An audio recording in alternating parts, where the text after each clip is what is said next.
సమయం బట్టి ఎంతో వందనాలు తండ్రి. ఈ వేదిక బట్టి ఎంతో వందనాలు. ఎంతో భారంతో దూరదృష్టితో తండ్రి సౌడు సంపూర్ణ కుమార్ గారు ఈ వేదికని స్థాపించటమే కాదు, ఎంతో ప్రయాసంతో దాన్ని ముందుకు తీసుకొని వెళ్తున్నారు. చాలా మంది క్రైస్తవులు తండ్రి ప్రకటన గ్రంథం చదవకుండా దాంట్లో ఉన్న అనేక మేళ్లు వాళ్ళు ఇప్పటి వరకు పొందని వారై ఉన్నారు. దాన్ని ఇప్పటి వరకు వాళ్ళు పొందలేదు. ఎన్నో మేళ్లు ఉన్నాయి ప్రకటన గ్రంథం చదవటం వలన. కానీ బ్రదర్కి కలిగిన ఆ భారం బట్టి, దర్శనం బట్టి ఈ బైబిల్ స్టడీ అనేది స్టార్ట్ అయింది. కొన్ని నెలలుగా తండ్రి మేమందరం కూడా కూడి ప్రకటన గ్రంథంతో కూడిన అనేక విషయాలు నేర్చుకొని మిమ్మల్ని మహిమపరుస్తూ ఆత్మికంగా వాక్యపరంగా బలపరచబడుతున్నాం. తండ్రి రాబోయే దినంలో కూడా సంపూర్ణ కుమార్ గారిని దీవించండి, ఆశీర్వదించండి. ప్రత్యేకంగా గూగుల్ మీట్ పరిచర్య ఏం జరుగుతున్నదో మండే నుంచి సాటర్డే అది ఇంకా విస్తరించేటట్లు, అనేకులకు ఆశీర్వాదకరంగా ఉండేటట్లు కూడా మీ కృప చూపించండి. అలాగే తండ్రి ఈ సమయంలో వేదిక మీద వచ్చిన ప్రతి వ్యక్తిని మీ చేతిలో అప్పచెప్తున్నాం. వాళ్ళు ఈ సమయంలో వేరేదో పనులు చేసుకొని ఉండొచ్చు తండ్రి, కానీ ఎంతో ఆసక్తితో వాక్యపరంగా ఆత్మికంగా మేము బలపరచబడాలి. ప్రకటన గ్రంథంలో ఉన్న మర్మాలు మేము గ్రహించాలి. దేవుని మేము ఇంకా ఎక్కువగా అర్థం చేసుకోవాలి. ఆయనను ఇంకా మేము ఆరాధించాలి. మా సంబంధం దేవునితో ఇంకా బలంగా బలపరచుకోవాలి అని ఎంతో మంచి ఉద్దేశంలో వాళ్ళు వచ్చి ఉన్నారు. అందరిని కూడా మీరు తృప్తిపరుస్తున్నారు, దీవిస్తున్నారు, ఆశీర్వదిస్తున్నారని మేము నమ్ముచున్నాం. నిష్ప్రయోజకమైన మీ దీన దాసుని సమయంలో నించబెట్టి మీ మార్గమై వాడుకుంటున్నారు తండ్రి. దాన్ని బట్టి నేను మిమ్మల్ని స్తుతిస్తున్నాను. ఈ దినం, ఈ వేళ, ఈ పూట మీరు మా కొరకు ఏర్పరచుకున్న ఆత్మిక పాఠములు మా విశ్వాస నేతం రేపి బయలుపరుస్తారని నమ్ముచు ఈ వినపంలో మేము యేసుక్రీస్తు పరిశుద్ధమైన వేడుకుంటున్నాం. ఆమేన్, ఆమేన్, ఆమేన్. నేను 13వ అధ్యాయంకి వచ్చే ముందు ఒక విషయం మీతో పంచుకొని నేను ముందుకు వెళ్తాను. అదేమనగా మన దేవుడు న్యాయంగా ప్రవర్తించే దేవుడై ఉన్నాడు. హల్లెలూయా, ప్రైజ్ ది లార్డ్. నేను ఎప్పుడు మీతో పంచుకునే ఒక సత్యం మరీ గుర్తు చేస్తున్నాను. దేవుల్లో ఉన్న అనేక మంచి విషయాలు బట్టి ఆయనను మనం ఆరాధించే బద్దులమై ఉన్నాం. నేను ఎప్పుడు మిమ్మల్ని ఒక ప్రశ్న కూడా అడుగుతాను.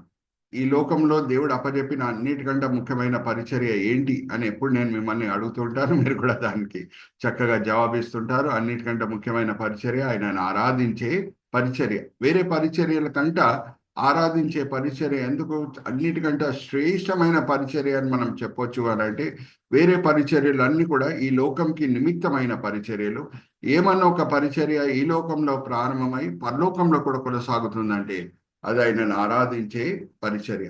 దేవుణ్ణి ఆరాధించే విషయంలో దేవుడు మన జీవితంలో కుమ్మరించిన దీవెనలు బట్టి ఆయనను ఆరాధించడం మంచిదే. కానీ నేను ఎప్పుడు చెప్తుంటాను, అన్నిటికంటే ప్రాముఖ్యమైన పరిచర్య ఆరాధించే పరిచర్య. దానికి పునాది ఏమై ఉండాలి అని అంటే, దేవుడు మన జీవితంలో కుమ్మరించిన దీవెనలు కూడా కాదు, కానీ మన దేవుడు ఏమై ఉన్నాడో దాన్ని బట్టి ఆయనను ఆరాధించడం మనము నేర్చుకోవాలి. అందుకే డాన్ మోయన్ అనే గ్రేట్ వర్షిప్ లీడర్ ఆయన ప్రతి కాన్సర్ట్ ఈ పాటతోనే ప్రారంభం చేస్తాడు. God is good all the time God is good. దానికి వాక్య ఆధారం కూడా ఉంది. ఆయన సొంత తెలివితేటలతో రచించిన పాట కాదు. మోషే దేవుని మధ్యన జరిగిన ఒక సంభాషణ. ఆ సంభాషణలో మోషే అడుగుతున్నాడు, ప్రభా నీ మహిమను నేను చూడాలి అన్నప్పుడు దేవుడు ఎలాగ స్పందిస్తున్నారో నేను సహోదరి జయంతి గారి సాయం తీసుకొని నేను చదివిపిస్తాను. మా నిర్గమకాండం 33వ అధ్యాయము 18, 19 వచనాలు చదివించమ్మా. నిర్గమకాండం 33, 18, 19 వచనాలు దేవుడు ఎలాగా స్పందిస్తున్నారో మనం చూద్దాం. నిర్గమకాండం 33వ అధ్యాయము 18వ వచనం నుంచి, అతడు దయచేసి నీ మహిమని నాకు చూపమనగా ఆయన నా మంచితనమంతయు నీ ఎదుట కనిపరచెదను. యెహోవాను నా మంచితనం అంతా కూడా నేను నీకు చూయిస్తాను అని అంటున్నాడు. దేవునిలో ఉన్న మంచి గుణంల బట్టి ఆయనను ఆరాధించడం మనము నేర్చుకోవాలి. ఆయనలో ఉన్న అనేక మంచి గుణములు ఏంటంటే, ఆయన న్యాయంగా ప్రవర్తించే దేవుడై ఉన్నాడు. ఆయనలో అన్యాయం అనేది మనకి కనిపించదు. అయితే అబ్రహాంతో పలికిన మాటలు నేను ఎందుకు 13వ అధ్యాయము ప్రకటన గ్రంథం కంటే ముందు ఎందుకు ఆ మాటలు మీకు తెలియజేస్తున్నాను అని అంటే, జాగ్రత్తగా వినండి.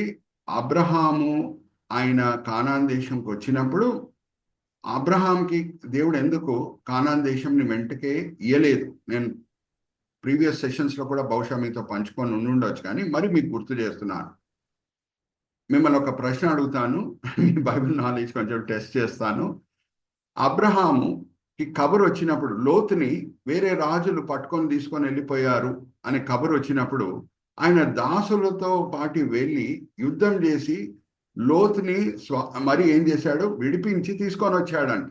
అప్పుడే మెల్కీసెదెక్ అనే యెరూషలేం పట్టణంలో ఉన్న రాజు యాజకుడు కూడా అబ్రహాం కొరకు ఆహారం అవన్నీ కూడా తీసుకొని వస్తున్నాడు. అప్పుడు అబ్రహాం మెల్కీసెదెక్ కూడా దశమ భాగం ఇస్తున్నాడు. సో నేను మిమ్మల్ని అడిగే ప్రశ్న ఏంటంటే, అబ్రహాంతో పాటు ఆయన దాసులు వెళ్ళారు చూడండి యుద్ధంకి, ఎంతమంది ఉన్నారు? 300 మంది. అప్రాక్సిమేట్ గా 300, అంటే 318 మంది ఉన్నారు అని లేఖనము సెలవిస్తుంది. ఇప్పుడు దేవుడు సర్వజ్ఞాని, న్యాయంగా ప్రవర్తించే దేవుడు, జ్ఞాపకం పెట్టుకోండి. ఆ 318 మంది, వాళ్ళ భార్యలు, వాళ్ళ పిల్లలు అంతా కూడా మనం తీసుకుంటే ఒక 2000 మంది కంటే ఎక్కువ మంది ఉండుటకు వీల్లేదు. కానాన్ దేశంని అబ్రహాం బతుకున్నప్పుడే అబ్రహాంకి ఇచ్చేస్తే, ఒక్కటి జనసంఖ్య ఫుల్ దేశంని ఆక్యుపై చేయుటకు లేదు.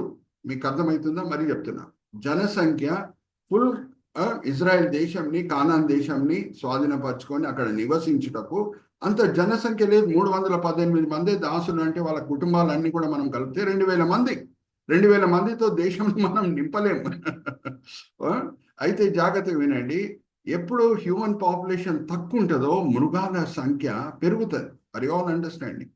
సో ఒక అడవిగా కానాన్ దేశం మారిపోదానికి ఆస్కారం ఉంది. అందుకే దేవుడు ఏమంటున్నాడు, 4 తరాల వరకు ఈ దేశం నేను మీకు ఇవ్వట్లేదు, మీరు ఐగుప్తుకు వెళ్తారు, అక్కడ విస్తరిస్తారు, మీ పాపులేషన్ పెరుగుతుంది, నేను 4 తరాల తర్వాత ఎప్పుడు కానాన్ దేశంకి మిమ్మల్ని తీసుకొని వస్తాను, అప్పుడు మీ పాపులేషన్ కూడా, జనసంఖ్య కూడా ఎంత ఉంటుందంటే, అప్పుడు మీరు కానాన్ దేశంని ఒక కోన నుంచి ఇంకొక కోన నింపుటకు వీలవుతుంది. Are you all understanding?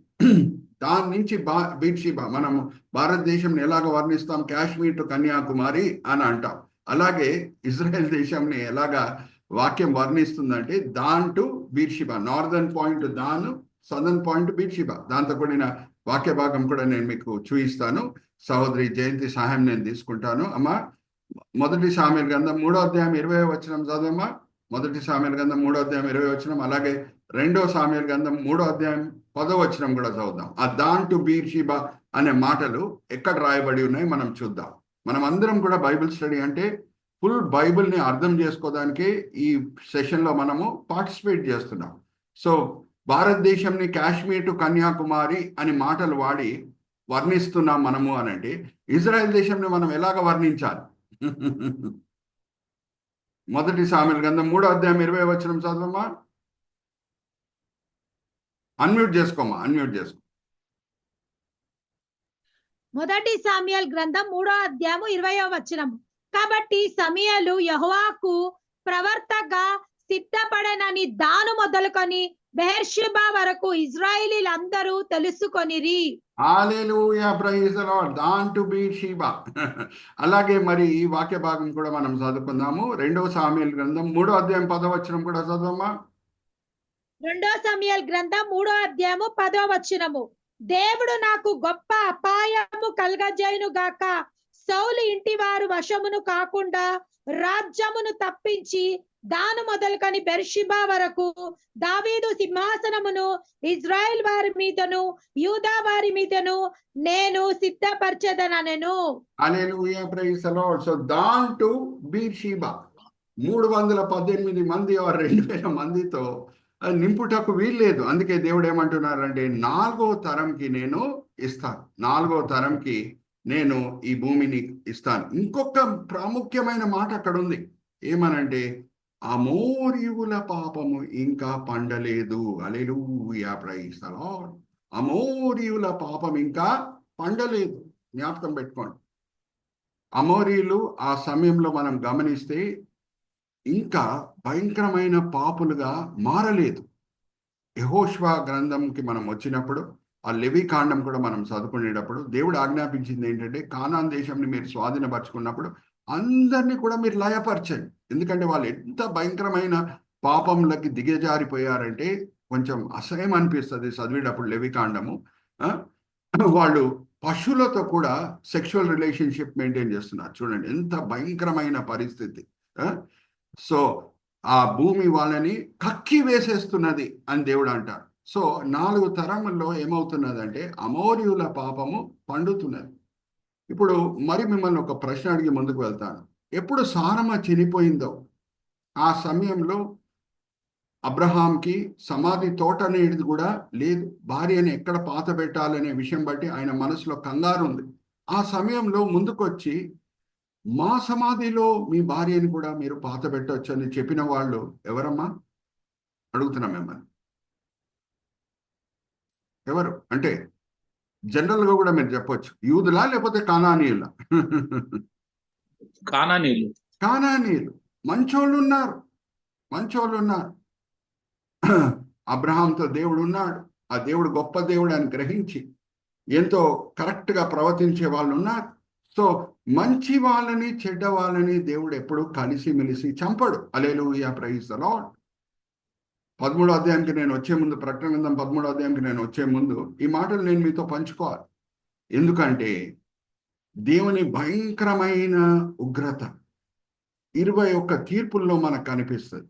7 ముద్దల తీర్పు, 7 పాతల తీర్పు, 7 బూరల తీర్పు. మొదటిగా మనం 7 ముద్రల తీర్పు గురించి ధ్యానించాం. 7 బూరల తీర్పు గురించి కూడా మనం ధ్యానించాం. ఇంకా పాతల తీర్పు గురించి మనం ధ్యానించబోతున్నాం ప్రకటన గ్రంథం 16వ అధ్యాయానికి మనం వచ్చినప్పుడు. అయితే జాగ్రత్తగా వినండి, ఈ భయంకరమైన తీర్పు రావాలి అని అంటే ప్రపంచంలో పాపం పండాలి. లేకపోతే దేవుడు ఆ ఉగ్రతని కుమ్మరించాడు. మనల్ని వేర్పరిచేస్తున్నాడు. ఏం చేస్తున్నాడు? మనల్ని ఆరోహణం చేసి మధ్య ఆకాశంకి తీసుకొని వెళ్ళిపోయాడు. ఇప్పుడు ఏం మిగిలింది ఈ లోకంలో? పాపమే పాపం. ఇంకా పాపమే పాపంగా ఉండటమే కాదు, ఇప్పుడు 13వ అధ్యాయానికి మనం వస్తున్నాము. ఎవరు ఈ లోకంని పరిపాలిస్తున్నారు అని అంటే అపవిత్రమైన త్రిత్వం. సాతానుడు, క్రీస్తు విరోధి, అబద్ధ ప్రవక్త.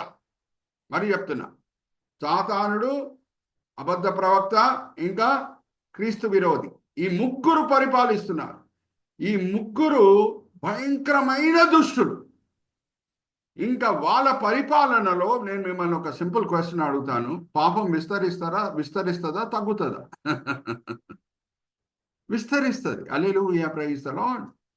సో అందుకే ఈ భయంకరమైన తీర్పులు మనం చూస్తున్నాం. ప్రకటన గ్రంథం 6వ అధ్యాయం నుంచి 19వ అధ్యాయం. మొదటిగా ముద్రల తీర్పు, దాని తర్వాత బూరల తీర్పు, దాని తర్వాత అన్నిటికంటే భయంకరమైనది పాత్రల తీర్పు. నేను ఆల్రెడీ మీతో పంచుకున్నాను. ఈ తీర్పుల్లో ఉన్న ఒక ప్రత్యేకత ఏంటంటే గంభీరత అడుగు బై అడుగు, మెట్టు బై మెట్టు పెరుగుతుంది అని. అంటే దాని అర్థం ఏంటి? 3వ ముద్రల తీర్పు 2వ ముద్రల తీర్పు కంటే భయంకరంగా ఉంటుంది. 4వ ముద్రల తీర్పు 3వ ముద్రల తీర్పు కంటే భయంకరంగా ఉంటుంది. అలాగే విడిగా మనం తీసుకుంటే పాత్రల తీర్పు ముద్రల తీర్పు కంటే భయంకరంగా ఉంటుంది. ఇంకా బూరల తీర్పు ముద్రల తీర్పు కంటే భయంకరంగా ఉంటుంది. చివరిలో వచ్చే పాత్రల తీర్పు, ఈ 2 తీర్పులు, ముద్రల తీర్పు, బూరల తీర్పు కంటే భయంకరంగా ఉంటుంది. Are you all understanding? So ఈ భయంకరమైన తీర్పులు దేవుడు పంపించాలి అని అంటే ఇక్కడ పాపం పండాలి. ఎప్పుడు పండుతుంది? ఈ అపవిత్రమైన త్రిత్వము ఈ లోకంని పరిపాలించినప్పుడు. సో ఇది మీకు బ్యాక్గ్రౌండ్ ఇస్తున్నాను. ఇప్పుడు మనకు 13వ అధ్యాయం ఇంకా కూడా మనకి తేటగా అర్థమవుతుంది. నేను పోయిన వారం నేను మీతో పంచుకున్నాను. అదేమనంటే సాతానుడికి ఈ లోక రాజ్యములు ఏమేమి ఈ లోకంని పరిపాలించినాయో సమయం అనుసారంగా మనం చూస్తే ఐగుప్తు, దాని తర్వాత అషూర్లు, దాని తర్వాత బాబిలోను, దాని తర్వాత మాదీయ పార్శికులు, 5వ రాజ్యం గ్రీక్ రాజ్యం, 6వ రాజ్యం రోమా రాజ్యం, రాబోయే 7వ రాజ్యం క్రీస్తు విరోధి రాజ్యం. ఈ 7 రాజ్యంలో కూడా మనం గమనిస్తే మొదట్లో ఈ రాజులు మంచివాళ్ళు, అంటే యూదుల పట్ల ప్రేమ కలిగి ఉన్నారు. దాని తర్వాత దుష్టులుగా మారుతున్నారు. సాతానుడు కూడా మనం గమనిస్తే మొదట్లో నీతిమంతుడు అని ఎజెకియల్ గ్రంథం 28వ అధ్యాయం 14-15లో మనం చదువుకున్నాం. దాని తర్వాత గర్వం చేత ఆయన పడిపోతున్నాడు. Are you all with me? So ఇది మనం జ్ఞాపకం పెట్టుకుందాం. ఇక్కడ చూడండి ఎంత చక్కగా చందు బ్రదర్ కూడా మనకి ఏ రాజ్యంలో ఏ సమయంలో పరిపాలించినాయి దాంతో కూడిన స్లైడ్ కూడా మనకు చూపిస్తున్నారు. అయితే ఇదంతా కూడా మనము 13వ అధ్యాయం ధ్యానించేటప్పుడు చూస్తాం. సో ఇప్పుడు మనము బిగినింగ్కి మనం వెళ్దాము. సోదరి జయంతి గారి సాయం కూడా నేను తీసుకుంటాను. మొదట్లో మనకి 13వ అధ్యాయము మొదట్లో ఈ పిక్చర్ నేను చూపిస్తున్నాను చూడండి. అపవిత్రమైన త్రిత్వము. చందు బ్రదర్ ఎక్కడ కర్సర్ పెట్టి చూపించాలో అక్కడ కర్సర్ పెట్టి చూపిస్తారు. లెఫ్ట్ సైడ్ ఘటాసర్పం మనకు కనిపిస్తుంది, అది సాతాన్ని సూచిస్తుంది. అలాగే సముద్రం నుంచి వచ్చే ఒక మృగం మనకు కనిపిస్తుంది. ఆ మృగము క్రీస్తు విరోధిని సూచిస్తుంది. దాని తర్వాత భూమి నుంచి వచ్చే ఒక మృగం మనకు కనిపిస్తున్నది, అది అబద్ధ ప్రవక్తని సూచిస్తుంది. అది అబద్ధ ప్రవక్తని సూచిస్తుంది. సో సాతానుడు కనిపించకుండా వీళ్ళిద్దరిని వాడుకొని లోకంని పరిపాలిస్తాడు. క్రీస్తు విరోధిని, అబద్ధ ప్రవక్తని కనిపించకుండా వాడి పరిపాలిస్తాడు. సో ఇంకొక మాట ఏంటంటే నేను మీతో పంచుకోవాలి, ఇప్పుడే బిగినింగ్లోనే నేను పంచుకోవాలి. ప్రెసిడెంట్ క్రీస్తు విరోధి అయి ఉంటే, ప్రపంచంకి ప్రెసిడెంట్ క్రీస్తు విరోధి అయి ఉంటే, అబద్ధ ప్రవక్త వైస్ ప్రెసిడెంట్గా ఉంటాడు. ఏముంటాడు? వైస్ ప్రెసిడెంట్గా ఉంటాడు. సో ఇప్పుడు నేను నెక్స్ట్ స్లైడ్కి వెళ్ళే ముందు ఈ మాట మీతో పంచుకొని ముందుకు వెళ్ళాలి. అదేంటంటే రెండో మృగము సముద్రం నుంచి వచ్చుట మనం చూస్తున్నాం. అదంతా కూడా నేను చదివిస్తాను సహోదరి జయంతి చేత. చందు బ్రదర్ కూడా కర్సర్ పెట్టి చూపిస్తారు చూడండి. రెండో మృగము 7 తలల మృగము సముద్రం నుంచి బయటికి వస్తున్నది. మూడో మృగము భూమి నుంచి బయటికి వస్తున్నది. రెండో మృగం దేన్ని సూచిస్తుందంటే క్రీస్తు విరోధిని. మూడో మృగం దేన్ని సూచిస్తుందంటే అబద్ధ ప్రవక్తని. ఇప్పుడు ప్రెసిడెంట్ వైస్ ప్రెసిడెంట్ అని అన్నాను. ఎందుకు ప్రెసిడెంట్ వైస్ ప్రెసిడెంట్ అని అన్నాను? ఎందుకు అబద్ధ ప్రవక్త ప్రెసిడెంట్ కాదు, క్రీస్తు విరోధి ఎందుకు వైస్ ప్రెసిడెంట్ కాదు? ఎందుకు క్రీస్తు విరోధియే ప్రెసిడెంట్, అబద్ధ ప్రవక్త ఎందుకు వైస్ ప్రెసిడెంట్? కారణం ఏంటి? ఈ పిక్చర్లోనే మనకు కనిపించేస్తుంది. నేను మిమ్మల్ని ఇప్పుడు ఒక ప్రశ్న అడుగుతాను, మీరు దానికి అన్మ్యూట్ చేసుకొని జవాబు ఇవ్వాలి. ప్రపంచంలో మనం తీసుకుంటే శాటిలైట్ నుంచి పిక్చర్ కూడా తీస్తే నీళ్ళ భాగం ఎక్కువ ఉంటుందా, భూమి భాగం ఎక్కువ ఉంటుందా? అన్మ్యూట్ చేసుకొని చెప్పండి నాకు. భూమిలో భాగం ఉంటుందా, నీళ్ళ భాగం ఎక్కువ ఉంటుందా, భూమి భాగం ఎక్కువ ఉంటుందా? నీళ్ళ భాగం. కరెక్ట్ గా చెప్పారు. సో నీళ్ళ నుంచి వచ్చే క్రీస్తు విరోధి అంటే నీళ్ళ నుంచి వచ్చే ఆ మృగము, దాని శక్తి, దాని ప్రభావము, దాని ఇన్ఫ్లుయెన్స్ అబద్ధ ప్రవక్తతో పోలిస్తే ఎక్కువగా ఉంటుంది. Are you all understanding? అందుకే క్రీస్తు విరోధిని మనం ఏమని అంటున్నాం? ప్రెసిడెంట్ అని అంటున్నాము. అబద్ధ ప్రవక్తని ఏమని అంటున్నాం? వైస్ ప్రెసిడెంట్ అని అంటున్నాం. Are you all understanding? ఈ పిక్చర్లోనే మనకు అర్థమైపోతుంది. ఇంకా వాక్య భాగం కూడా నేను చదివించబోతున్నాను. ఆ మూడో మృగము భూమి నుంచే వస్తున్నది, కానీ రెండో మృగము క్రీస్తు విరోధిని సూచించే మృగము, అది సముద్రం నుంచి వస్తున్నది. సో ఇది ఇంట్రొడక్షన్ అండి. Let's go to the next slide. Chandu brother, let's go to the next slide. ఇప్పుడు చూడండి, మనకందరు కూడా పవిత్రమైన త్రిత్వము తెలుసు. ఇక్కడ చూడండి, comparison between holy trinity and unholy trinity. తండ్రి చోట సాతానుడు తీసుకోవడానికి ప్రయత్నిస్తాడు, కుమారుని చోట క్రీస్తు విరోధి తీసుకోవడానికి ప్రయత్నిస్తాడు. ఇక్కడ చూడండి, హోలీ ట్రినిటీకి మనం ఒక కాలం వాడుతున్నాం, అన్హోలీ ట్రినిటీకి మనం ఇంకొక కాలము వాడుతున్నాం. Press the next button also Chandu brother. Picture కూడా మనకు కనిపిస్తుంది. అపవిత్ర త్రిత్వము ఇంకా పవిత్రమైన త్రిత్వము. Press the next picture also. Yeah చూడండి, కంపారిజన్ చేస్తున్నాం. సో పవిత్రమైన త్రిత్వం అంటే మనకు అందరికీ తెలుసు, తండ్రి, కుమారుడు, పరిశుద్ధాత్మదేవుడు. సో అపవిత్ర త్రిత్వంలో మనకేం కనిపిస్తున్నది అంటే సాతానుడు, క్రీస్తు విరోధి, అబద్ధ ప్రవక్త. సో తండ్రి చోట ఎవరు తీసుకోవాలని కోరుకుంటున్నాడు అని అంటే సాతానుడు. కుమారుని చోట ఎవరు తీసుకోవడానికి ప్రయత్నిస్తున్నాడు అంటే క్రీస్తు విరోధి. పరిశుద్ధాత్మ చోటను ఎవరు తీసుకోవడానికి ప్రయత్నిస్తున్నాడు అంటే అబద్ధ ప్రవక్త. సో ఇది మీరు జ్ఞాపకం పెట్టుకోండి. అన్ని వివరాలు మనం 13వ అధ్యాయంలో వచనం బై వచనం మనం చదివి ముందుకు వెళ్తాము. సో మరీ చెప్తున్నాను, తండ్రి చోటను తీసుకోవడానికి ప్రయత్నించే వ్యక్తి సాతానుడు, కుమారుని చోట తీసుకోవడానికి ప్రయత్నించే వ్యక్తి క్రీస్తు విరోధి, పరిశుద్ధాత్మ దేవుని చోట తీసుకోవడానికి ప్రయత్నించే వ్యక్తి అబద్ధ ప్రవక్త. సో ఇంకా మనకి తేటగా ఈ పవిత్రమైన త్రిత్వం, అపవిత్రమైన త్రిత్వం మధ్యన మనకి పోలికలు కనిపిస్తాయి. అది ఏంటంటే, let's go to the next slide. Chandu brother, let's go to the next slide. ఇదైతే నేను ఆల్రెడీ మీతో పంచుకున్నాను. సాతానుడికి ఎందుకు 7 తలలు, అవన్నీ కూడా నేను వివరంగా మీతో పంచుకున్నాను. 7 లోకరాజ్యం అనేది సూచిస్తుంది. ఇప్పుడు మనము క్రీస్తు విరోధి గురించి నెక్స్ట్ స్లైడ్కి మనం వెళ్తే, ఇక్కడ చూడండి, ప్రకటన గ్రంథం 13వ అధ్యాయం మొదటి 4 వచనాల్లో క్రీస్తు విరోధి ఎలాగ వర్ణించబడుతున్నాడో ఆ వివరాలు మనం చూసుకోవచ్చు. So let's go to the next slide Chandu brother. నేను దీనికి వస్తాను. ఏమనంటే ఆ క్రీస్తు విరోధి గురించి మనం చదివినప్పుడు 7 తలల్లో ఒక తల గాయపరచబడుట మనం చూస్తున్నాం. ఇక్కడ చూడండి, 7 తలలు ఉన్నాయి ఆ మృగంకి. ఒక తల నరికి వేసేసినట్టు మనకు కనిపిస్తున్నది. సో దీంతో కూడిన వాక్య భాగము నేను ప్రకటన గ్రంథం 13వ అధ్యాయము మొదటి 4 వచనాలు చదివిస్తాను, కానీ 3వ వచనం దగ్గర నేను ఆపుతాను. సహోదరి జయంతిని నేను ఆపుతాను. ఒక తల గాయపరచబడినట్టు మనకు కనిపిస్తున్నది. ఓకే, చదవమ్మా 13వ అధ్యాయము మొదటి 4 వచనాలు చదవమ్మా, కానీ 3వ వచనం దగ్గర కొంచెం ఆపు. ఓకే, మరియు 13వ అధ్యాయం మొదటి వచనం నుంచి. మరియు 10 కొమ్ములను 7 తలలు గల ఒక క్రూర మృగము సముద్రంలో నుండి పైకి వచ్చుట చూచి తిని. దాని కొమ్మల మీద 10 కిరీటములు, దాని తలల మీద దేవదూషణకరమైన పేళ్లు ఉండెను. నేను చూచిన మృగమును చిరుత పులియు పోలి ఉండెను. దాని పాదములు ఎలుగుబంటి పాదముల వంటివి, దాని నోరు సింహపు నోరు వంటిది. దానికి ఆ ఘటాసర్పము తన బలమును, తన సింహాసనమును, గొప్ప అధికారమును ఇచ్చెను. అయితే ఆ చావు దెబ్బ మానిపోయెను గనుక దాని తలలలో ఒక దానికి చావు దెబ్బ తగిలినట్టుండెను. ఇప్పుడు చావు దెబ్బ తగిలినట్టు ఉండేను. ఇప్పుడు మరి చదవమ్మా దాని తర్వాత వచ్చిన వచనము.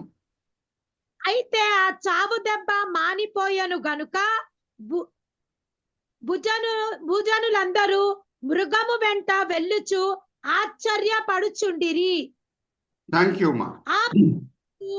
అధికారం ఇచ్చినందున వారు ఘటాసర్పమునకు నమస్కారము చేసిరి. మరియు వారు ఈ మృగముతో సాటి ఎవడు, దానితో యుద్ధము చెయ్యగలవాడెవడు అని చెప్పుకొనుచు ఆ మృగమునకు నమస్కారమును చేసిరి. థ్యాంక్ యూ మా. ఇప్పుడు మరి Chandu brother, let's go to that comparative chart between holy trinity and unholy trinity. ఇప్పుడు చందు బ్రదర్ మనకు చక్కగా చూపిస్తున్నారు చూడండి. మిమ్మల్ని ఒక ప్రశ్న అడుగుతాను Chandu brother. You can show all the participants in their Windows. అయితే జాగ్రత్తగా వినండి నా ప్రశ్నని.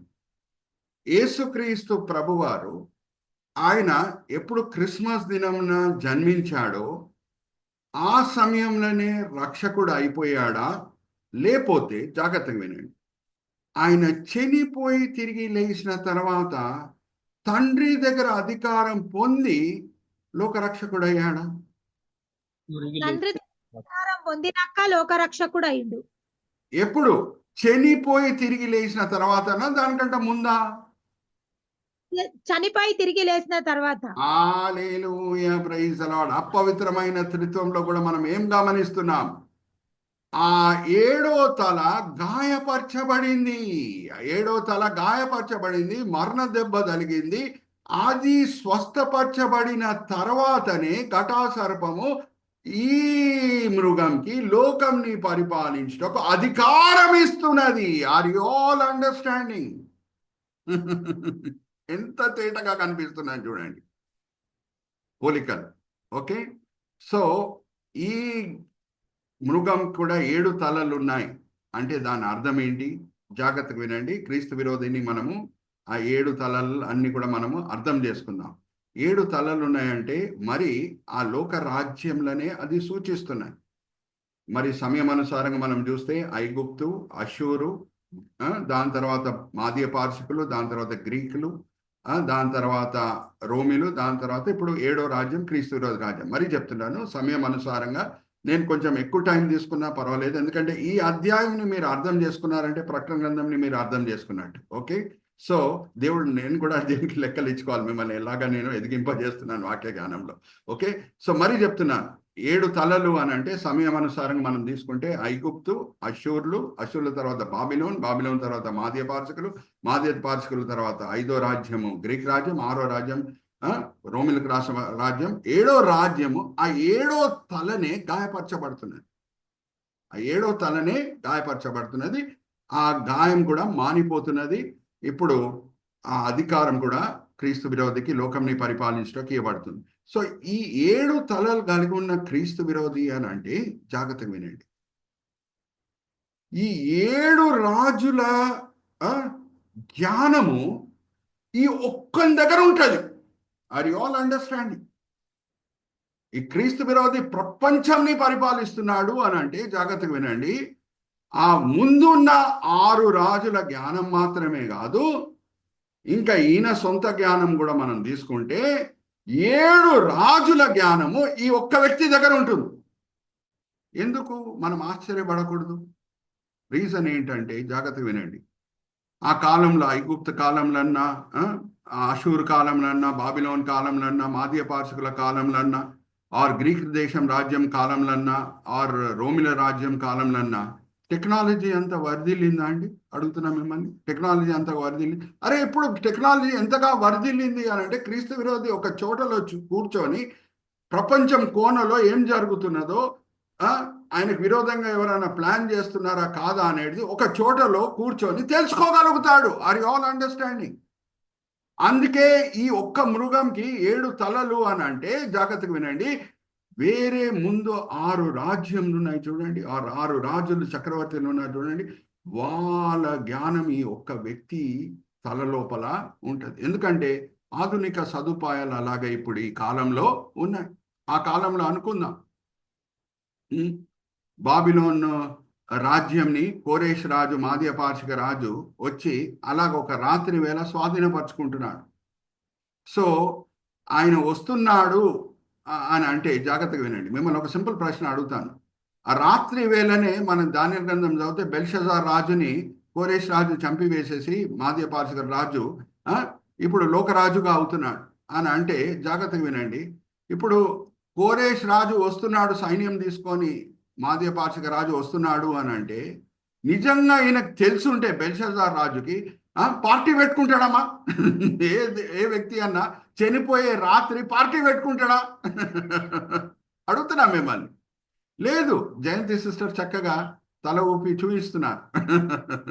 పార్టీ ఎట్లా పెట్టుకుంటాడండి? ఆ రాత్రి వేళ చనిపోతున్నాడు అంటే పార్టీ పెట్టుకుంటాడా? పెద్ద పార్టీ పెట్టుకుంటాడా? విందు పెట్టుకుంటాడా? పెట్టుకోడు కదా. Are you all understanding? ఇక్కడ చూడండి, ఫాల్ ఆఫ్ బాబిలోన్ ఎంత చక్కగా ఆ రోజు పార్టీ పెట్టుకోవటము. చందు బ్రదర్ మనకి పిక్చర్తో పాటు చూపిస్తున్నారు చూడండి. తప్పట్టు కొట్టండి చందు బ్రదర్ ఎక్కడ ఉన్నారో కానీ. వాళ్ళు విందు పార్టీ పెట్టుకుంటున్నారు, ద్రాక్షారసం తాగుతున్నారు, మత్తులో ఉన్నారు. దాని అర్థం ఏంటి? టెక్నాలజీ లేదు. టెక్నాలజీ లేదు. మాదీయ పార్శిక రాజు వస్తున్నాడు అని గమనించుటకు శాటిలైట్ టెక్నాలజీ లేదు. కానీ ఇప్పుడు క్రీస్తు విరోధి ఒక కోణలో కూర్చొని ఇంకొక కోణలో ఏం జరుగుతుందో ప్రపంచంలో అన్ని కూడా తెలుసుకోగలుగుతాడు. ఆర్ యు ఆల్ విత్ మీ? అందుకే ఆ ఒక్క మృగంకి 7 తలలు ఉన్నాయి. ఆర్ యు ఆల్ విత్ మీ? అడుగు బై అడుగు, మెట్టు బై మెట్టు మనం వెళ్దాం ఈ 13వ అధ్యాయం ధ్యానించే విషయంలో. ఫస్ట్ మీరు ఏం తెలుసుకున్నారు? ఒక తల గాయపరచబడి, దాని తర్వాత ఏమవుతున్నది అని అంటే అది మానిపోయిన తర్వాత, గాయం మానిపోయిన తర్వాతనే ఆ ఘటాసర్పము క్రీస్తు విరోధికి ఫుల్ శక్తి ఇస్తున్నది లోకంని పరిపాలించడం. సో 13వ అధ్యాయం 3వ వచనంలో మనం చూసాం. ఇక్కడ చూడండి, గాయపరచబడిన తర్వాత Chandu brother correct slide correct టైంలో చూపిస్తారు. అది దేవుడు ఇచ్చిన జ్ఞానం ఆయనకి. ఎక్కడ ఉన్నాడు క్రీస్తు విరోధి? కాఫిన్లో ఉన్నాడు. ఓకే, కాఫిన్లో క్రీస్తు విరోధి ఉన్నాడు అంటే చనిపోయాడు. తిరిగి లెగుస్తున్నాడు. తిరిగి లెగిసి వెళ్ళి సింహాసనంలో కూర్చుంటున్నాడు. Are you all seeing that? లోకరాజుగా ఆయనని ప్రకటించుకుంటున్నాడు. ఇప్పుడు నేనే దేవుణ్ణి అని ప్రకటించుకుంటున్నాడు. 3.5 సంవత్సరాలు యూదులకి ఆయన ఎలా కనిపించాడు అని అంటే స్నేహితుడుగా కనిపించాడు. వాళ్ళ ఆలయం కట్టుకునే విషయంలో కూడా తోడ్పడాడు. ఇప్పుడు అదే ఆలయం లోపల కూర్చొని ఇప్పుడు నన్ను పూజించండి అని అడుగుతాడు. Are you all understanding? అప్పుడే యూదులు ఆయనకు విరోధంగా తిరుగుబాటు చేస్తారు. ఇంకా ఆ సమయంలోనే ఆల్రెడీ 3.5 సంవత్సరాలు అక్కడ వీళ్ళు కూడా బోధించారు. ఎవరు? మోషే లాంటి సాక్షి, ఎలియా లాంటి సాక్షి ఆల్రెడీ బోధించారు సువార్త. యూదుల మనసు కూడా కదిలింపబడుతుంది. యేసుయే మెస్సయ్య నమ్మే సమయంలో ఈయన చనిపోయి తిరిగి లెగిసి వెళ్ళి సింహాసనంలో కూర్చొని అలాగే ఆలయం లోపల కూర్చొని నన్ను పూజించండి అనండి యూదులు ఏం చేస్తారంటే తిరుగుబాటు చేస్తారు. అయితే ఇక్కడ జాగ్రత్త వినండి. చనిపోయి తిరిగి లేగుస్తున్నాడు అని అంటే ఆ విషయంలో కూడా ఆయన ప్రజల మనసులని ఆకర్షించుకున్నటకు ఏం చేస్తాడు అని అంటే, Chandu brother, you can show all the participants in their Windows. ఏం చేస్తాడు అని అంటే, క్రీస్తు విరోధి ఆయన ఏదో రెండు దేశంల మధ్యన ఏదో ఘర్షణ జరిగేటట్టు అనిపిస్తుంటది ప్రపంచంలో. ఆ సమయంలో కూడా సమాధానకర్తగా నటిస్తూ, ఆ రెండు దేశంల మధ్యన ఘర్షణ జరిగే సమయంలో సమాధానకర్తగా అందరి ముందు నటిస్తూ వెళ్తాడు. అక్కడ వాళ్ళ మధ్యన సమాధానం తీసుకువచ్చుట. ఆ సమయంలో ఎవరో ఆయనను పేల్చేస్తారు, ఎవరో ఒకరు షూట్ చేస్తారు, చనిపోతాడు, మరి తిరిగి లేగుస్తాడు. అంటే ప్రపంచంకి ఆయన ఎలాగా చూపిస్తాడు అని అంటే, నేను మంచి కార్యం కొరకు వెళ్ళే సమయంలో, సమాధానం తీసుకొని వచ్చే సమయంలో చంపబడాను, తిరిగి లేచాను. మీరు యేసుక్రీస్తు ప్రభువాన్ని సొంత రక్షకుడుగా అంగీకరిస్తున్నారే క్రైస్తవులు, దేవుడని పూజిస్తున్నారే, ఆయన కూడా సమాధానంతో కూడిన కార్యం శిలువ మీద చేసి చనిపోయి తిరిగి లేచినప్పుడు దేవుడని మీరు అంగీకరిస్తున్నారు. నేను కూడా సమాధానంతో కూడిన కార్యం చేసినప్పుడే చంపబడాను, తిరిగి లేచాను, ఈ అద్భుతం మీరు కళ్ళారా చూస్తున్నారు కదా, ఇప్పుడు నన్ను పూజించండి. Are you all understanding? ఎంత తేటగా కనిపిస్తున్నదో అపవిత్రమైన త్రిత్వము, పవిత్రమైన త్రిత్వం మధ్యన పోలికలు. యేసుక్రీస్తు ప్రభువారు కూడా ఎప్పుడు చంపబడుతున్నారమ్మా? మంచి కార్యం చేసినప్పుడే కదా. ఏమైనా చెడ్డ కార్యం చేసినప్పుడు యేసుక్రీస్తు ప్రభువారు చంపబడారా? కాదు కదా. మంచి కార్యం చేసే సమయంలో అందరినీ స్వస్థపరుస్తున్నారు, అందరికి దగ్గర సువార్త బోధిస్తున్నారు, ఆ సమయంలోనే ఆయన చంపబడుతున్నాడు శిల్వ మీద. Are you all understanding? So క్రీస్తు విరోధి కూడా ఏమంటాడంటే, నేను కూడా యేసు లాంటి వ్యక్తినే, మంచి పని చేసేదానికి వెళ్ళినప్పుడు, రెండు దేశంల మధ్యన సమాధానం తీసుకురావడానికి వెళ్ళినప్పుడు నేను చంపబడాను, నేను తిరిగి లేచాను, ఈ అద్భుతం మీరు కళ్ళారా చూస్తున్నారు, నన్ను ఇప్పుడు మీరు పూజించండి. Are you all understanding? ఈ 13వ అధ్యాయము మనం అర్థం చేసుకునే సమయంలో 17వ అధ్యాయాన్ని కూడా మనం పిక్చర్లో తీసుకొని వస్తే ఇంకా మనకి సులభంగా అది అర్థమవుతుంది. ఆర్ యు ఆల్ విత్ మీ? 17వ అధ్యాయంలో నేను 10-11 వచనాలు చదివిస్తాను సహోదరితో. ఆల్రెడీ ఏ రాజ్యంలో ఈ లోకంని పరిపాలించినాయో దాని గురించి వివరాలన్నీ కూడా ఉన్నాయి. ఏ రాజ్యం రాబోతుందో ఆ వివరాలు కూడా 17వ అధ్యాయం 10-11 వచనాలు మనం చదువుకోవచ్చు. 17వ అధ్యాయం అమ్మ, 10-11. ప్రకటన గ్రంథం 17వ అధ్యాయము 10వ వచనము. మరియు 7 రాజులు కలరు, 5 కూలిపోయిరి, ఒక్కడున్నాడు, కడమవాడు ఇంకను రాలేదు. వచ్చినప్పుడు అతడు కొంచెము కాలము ఉండవలెను, ఉండినదియు ఇప్పుడు లేనిదియునైనా ఈ క్రూర మృగము ఆ 7 పాటు ఒకడనై ఉండి తానే ఎనిమిదని రాజుగుచ్చు నాశనమునకు పోవచ్చు. నీవు చూచిన ఆ 10 కొమ్ములు 10 మంది రాజులు, వారిద్దరి వరకు రాజ్యము పొందలేదు, కానీ ఒక గడియయు. ఇక్కడ మనం ఆపుతాం. ఏమని అన్నారు? 7 రాజులు, 5 వచ్చారు, చనిపోయారు, ఒక్కడున్నాడు, 7వ వాడు రాబోతున్నాడు, 7వ వాడు 8వ వాడు అవుతాడు. జాగ్రత్తగా వినండి, అడుగు బై అడుగు, మెట్టు బై మెట్టు వెళ్దాం. ఎందుకంటే మీరు రేపు ప్రకటన గ్రంథం మీరు కూడా ఉపదేశించబోతున్నారు. ఆమె చెప్పండి ఎక్కడ ఉన్నారు? ఓకే, సో జాగ్రత్త వినండి. 7 రాజుల్లో 5 వచ్చేసారు, ఒక్కడున్నాడు, 7వ వాడు రాబోతున్నాడు, 7వ వాడే 8వ వాడు అవుతాడు. ఓకే, జాగ్రత్త వినండి. సో యోహాను పరిచర్య చేసే సమయంలో, జాగ్రత్త వినండి, యోహాను పరిచర్య చేసే సమయంలో 5 రాజులు వచ్చి వెళ్ళిపోయారు అని అంటే, ఐగుప్తు రాజ్యము, అషూర్ రాజ్యము, బాబిలోన్ రాజ్యము, గ్రీక్ రాజ్యం, మాధ్యపార్షికుల రాజ్యము, గ్రీక్ రాజ్యం. మరి చెప్తున్నారు 5 వచ్చేసారు, వెళ్ళిపోయారు. ఒక్కడు ఉన్నాడు అని అంటే రోమా రాజ్యం అప్పుడు కూడా ఉంది. మరి చెప్తున్నా, యోహాను పరిచర్య చేసే సమయంలో రోమా రాజ్యం ఉందా లేదా? ఉంది. Are you all with me? Chandu brother, we can go to that picture also. ఇక్కడ చూడండి, ఐగుప్తు రాజ్యం వచ్చేసి వెళ్ళిపోయింది, అషూర్ రాజ్యం వచ్చేసి వెళ్ళిపోయింది, బాబిలోన్ రాజ్యం వచ్చేసి వెళ్ళిపోయింది, మాదీయ పార్శికుల రాజ్యం వచ్చేసి వెళ్ళిపోయింది, గ్రీక్ రాజ్యం వచ్చేసి వెళ్ళిపోయింది, రోమా రాజ్యం ఇంకా ఉంది. యోహాన్ సమయంలో 7వ వాడు వస్తున్నాడు, వాడే 8వ వాడు అవుతాడు అని అంటే, ఆ 7వ వాడు వస్తున్నాడు, వాడే 8వ వాడు అవుతాడు అని అంటే, జాగ్రత్తగా వినండి చందు బ్రదర్. మనము ఒక్కసారి ఒకరొకరిని కూడా చూసుకుందాం విండోస్లో. జాగ్రత్తగా వినండి. 5 రాజులు ఎవరు వచ్చారు వెళ్ళిపోయారు మీకు తెలిసిపోయింది. 6వ వాడు ఉన్నాడు ఎవడో మీకు తెలిసిపోయింది. 7వ వాడే 8వ వాడు అవుతాడంటే శ్రమకాలము 7 సంవత్సరాల శ్రమకాలము. 7వ వ్యక్తి ఆ 7 సంవత్సరాల శ్రమకాలంలో మొదటి భాగం ఉంది చూడండి, 3.5 సంవత్సరాలు, అప్పుడు లోకంకి నాయకుడు అయి ఉన్నాడు. చనిపోయి తిరిగి లేచిన తర్వాత వాడే 8వ వాడుగా మారుతున్నాడు. Are you all understanding? 7వ వాడే 8వ వాడు. ఇప్పుడు చదువుకున్నాం కదా, 7వ వాడే 8వ వాడు. Are you all understanding? మరి ఇంకొకసారి సహోదరితో ఆ వాక్య భాగం చదివిస్తాను. ఓకే, ఎందుకంటే ఇది అర్థం చేసుకున్నామంటే మరీ చెప్తున్నానండి, ప్రకటన గ్రంథం మీరు ఫుల్గా అర్థం చేసుకున్నట్టు. 13వ అధ్యాయము 10, 11. ప్రకటన గ్రంథం 17వ అధ్యాయం 10, 11 2 వచనాలు మాత్రమే చదవమ్మా. 17, 13. 17వ అధ్యాయం అమ్మ, 10, 11. ప్రకటన గ్రంథం 17వ అధ్యాయము 10వ వచనము. మరియు 7 రాజులు కలరు, 5 కూలిపోయిరి. 5 కూలిపోయారు. ఇక్కడ ఆపుతున్నాను. 5 కూలిపోయారంటే ఎవరెవరు కూలిపోయారు అప్పటికి?